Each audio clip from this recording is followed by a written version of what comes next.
I am once again letting you know that just because you enjoy reading or watching Beastars, that in fact does not make you a furry. A while back, I talked about how much I enjoyed Beastars Season 1, and I really meant that. It's such a gripping story, even with the involvement of anthropomorphic creatures. And as much as you may want to take them out of it, they are a major part of the themes portrayed, as the main question of the series is, how can herbivores and carnivores coexist?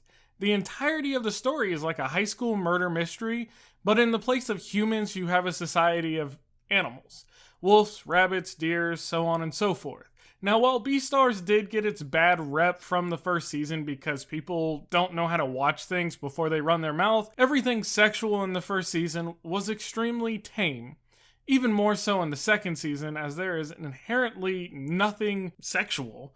There are some kind of awkward scenes, like when Legoshi asks to see Juno's teeth, but for the most part, the second season is much lighter on the sexual content, instead going back to focusing on the murder mystery and political aspects of the show. Quick note, if you'd like to show some support for the channel, don't forget to subscribe, as everyone who sticks around is very much appreciated. Beastars Season 2 is handled extremely well. While there are a few gripes that can be discussed later in the video, as that gets into spoilers.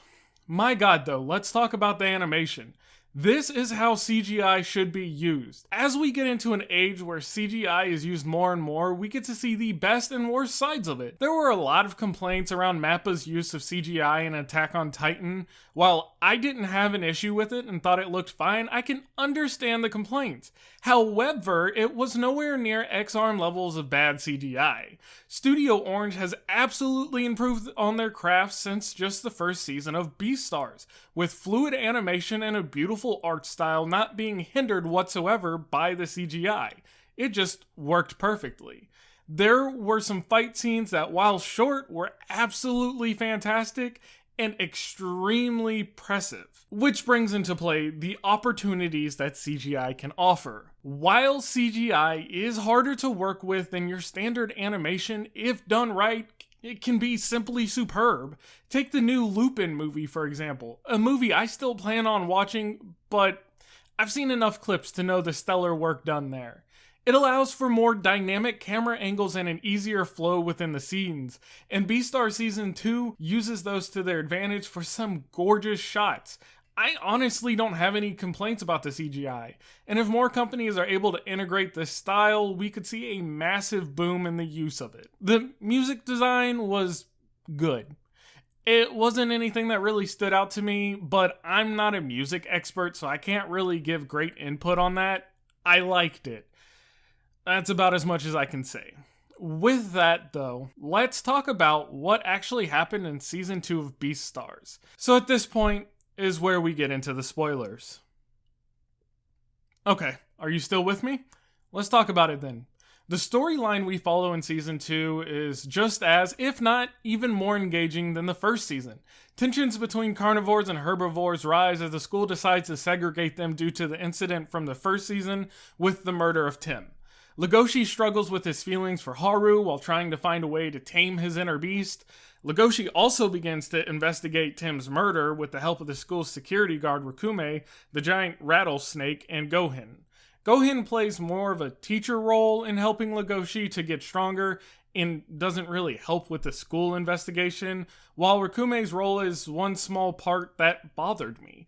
Rakume appears as if they play a larger role in the season, as they give Legoshi the motivation to start investigating the murder of Tim, but when they were needed the most, they kind of just vanished and everything was left up to Legoshi. It's a small gripe, but a complaint nonetheless. Louis has now become the boss of the Leo group from the previous season as he takes the spot of the man he murdered. His journey seems to be more involved with him just trying to find his place in the world. He sees things as black and white, thinking that the only correct path is the one he has chosen, going as far as to consume meat to fit in. The contrast between Legoshi and Louis has always been interesting, but even more so in this season as that contrast really shines. Legoshi knows what his role is, but seeks out how to be strong enough to achieve that role, and Louis doesn't know where he's supposed to be in the world and is trying to find his place.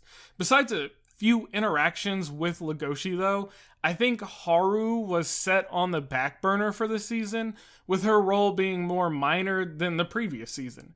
She still talked about a lot, and she's still the driving force behind Legoshi. She just doesn't have as much presence in this season. And now, let's talk about Riz.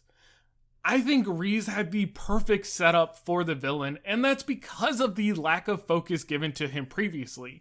In Season 1, he was the definition of a background character. He didn't stand out in any way, and I don't think they gave him any lines. And the first part of Season 2 remains that way until Legoshi is attacked by a huge dark silhouette. Previous to this, we were given the information that it was someone close to Tim, and it was someone in the drama club. But we had no other information to go off of until this scene.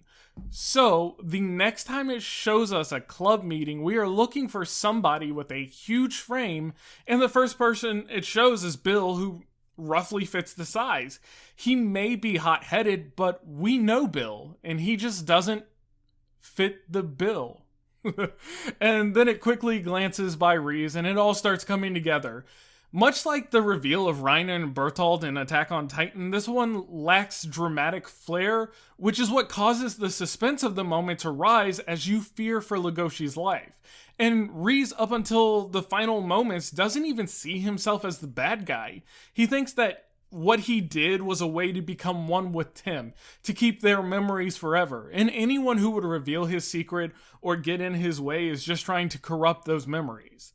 I won't go over what happens in the last episode, as it's simply fantastic and a must watch, but I will say, buff Legoshi, buff Legoshi, buff Legoshi.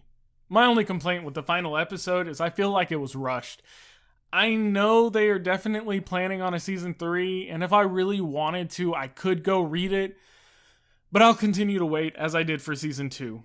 The finale just ends with so many questions left to answer, like the relationships between multiple characters, and what's going to happen with Legoshi and Louis next. It was nonetheless a very engaging story that I was with every step of the way, and I do think that this is a must-watch show from start to finish.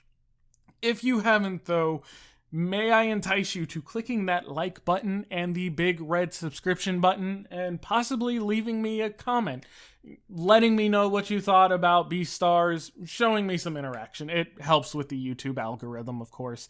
Helps the video to get seen. I would appreciate it a lot. It really would mean a lot to me.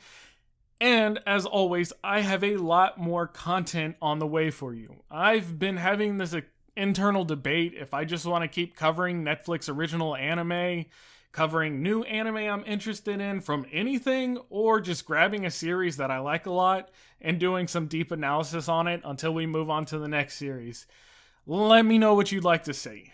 But with the end of our time together upon us, I have one word to say. Peace.